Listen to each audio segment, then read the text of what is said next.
अमरावती जिल्हा परिषद आणि अशासकीय संस्था यांच्या संयुक्त विद्यमाने दिव्यांग मुला-मुलींसाठी आयोजित जिल्हास्तरीय क्रीडा स्पर्धांची शानदार सुरुवात झाली आहे.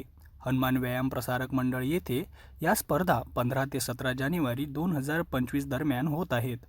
पहिल्या दिवशी एकविरा मंगल कार्यालयात दिव्यांग, दृष्टिबाधित, कर्णबधिर, मतिमंद व अस्थिव्यंग प्रवर्गातील विद्यार्थ्यांनी नृत्य, गीत, नाटिका आणि एकांकिका सादर करून उपस्थितांची मने जिंकली. सुट्टी करू नका. या ठिकाणी सर्वांना आपल्या कार्यक्रमाची सुट्टी मिळेल.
कार्यक्रमाचे उद्घाटन पोलीस उपायुक्त गणेश शिंदे, जिल्हा समाज कल्याण अधिकारी ज्ञानबा पुंड व इतर मान्यवरांच्या उपस्थितीत दीप प्रज्वलनाने करण्यात आले.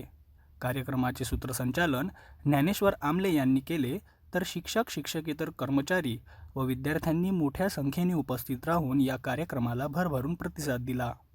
सांस्कृतिक महोत्सवासाठी या ठिकाणी मंचावर उपस्थित सर्व मान्यवर, सर्व या कार्यक्रमाचे संयोजक, या सर्व दिव्यांग मुलांचे शिक्षक, शिक्षिका, पालक आणि माझे सर्व दिव्यांग मित्र.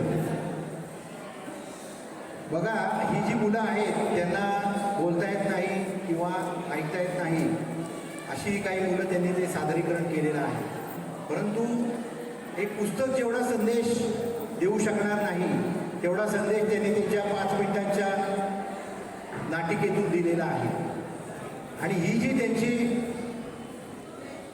संभाषणाची कला आहे, त्या कलेकडे बघून आपल्याला, म्हणजे मला व्यक्तिशः मुळीच असं वाटत नाही की ते इतर मुलांपेक्षा कोणत्याही दृष्टीने कमी आहे. आपण जो आधुनिक शब्द वापरतो आजकाल, तर दिव्यांग किंवा स्पेशली एबल्ड, तर खरोखर ही सगळी मुलं ही स्पेशली एबल्ड आहे. ज्याला धडधाकट किंवा नॉर्मल मुलं आपण म्हणतो, त्यांच्यापेक्षा काही विशेष क्षमता खरोखर या मुलांमध्ये आहेत. नुकत्याच झालेल्या पॅराऑलिम्पिकमध्ये सुद्धा दिव्यांगांनी खूप मोठ्या प्रमाणावर भारतासाठी विविध सुवर्णपदक, क्रीडापदक, रजतपदक मिळवलेली आहेत.